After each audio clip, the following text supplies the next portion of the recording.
Hey guys, coming at you once again from my makeshift office, aka my kitchen, because my office is still under construction. So you will be seeing this view a lot for the next probably couple of months. Not gonna lie. But I'm excited to be back today with another video for you guys.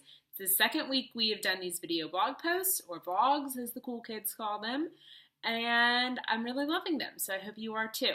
So this week we are going to talk about tipping. Who do you tip and how much? So let's dive in. Let's start first with who do you tip. So when it comes to tipping your vendors, this is what I generally suggest. You should always tip your service staff, your caterers, and your bartenders. And then from there, I always say that everyone else is at your discretion in terms of, did that person go above and beyond for you? Because while gratuities are always appreciated, they are never expected. So vendors are charging what they feel is an appropriate amount for their services. They are well paid. As you know, you are paying a lot for those services. If that person goes above and beyond for you, has shown up, been professional, helped you out when you needed it, always willing to provide an extra hand or a bit of advice or whatever it is you need throughout your planning process, if you feel like that person should be gratuitized, then gratuitize them. And that doesn't necessarily have to be monetary. It could be in the form of a gift card or a small personalized gift. So when it comes to tipping your vendors, I always say definitely your service staff, such as caterers and bartenders. After that, it's really at your discretion as to who you feel deserves something extra that day. So now let's talk about how much. So typical industry standard for service providers such as caterers and bartenders would be 20%. But when you are talking about a $5,000 to $10,000 catering bill, that 20% is a lot. So here's what I always suggest. Some caterers do build in a gratuity into their contract. So first thing you'll want to do is to read your contract and make sure there's not already a gratuity built in. After you do that, then I would actually speak to your caterer and ask them, what's an average or acceptable gratuity? They may have a chart that they can send you. They may have suggestions, or they may just simply tell you whatever you feel is appropriate.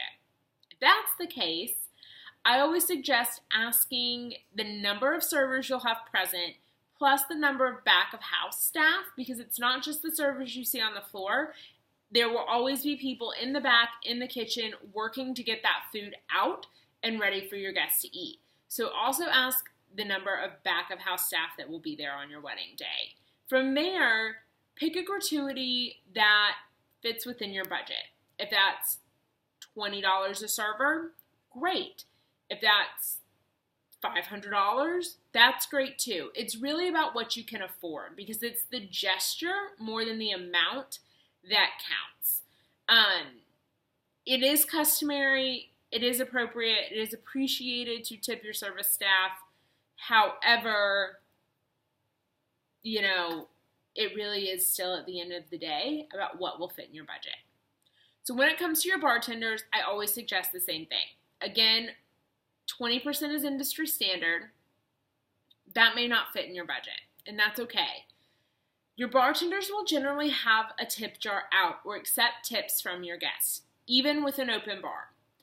And if you don't want them to do that, then you need to say something before the day of the wedding and let them know that you will privately gratuitize them. If they are accepting gratuities from your wedding guests, that's perfectly okay. It happens at most weddings. And if they are doing it, then the amount you need to individually gratuitize, I generally say, is less.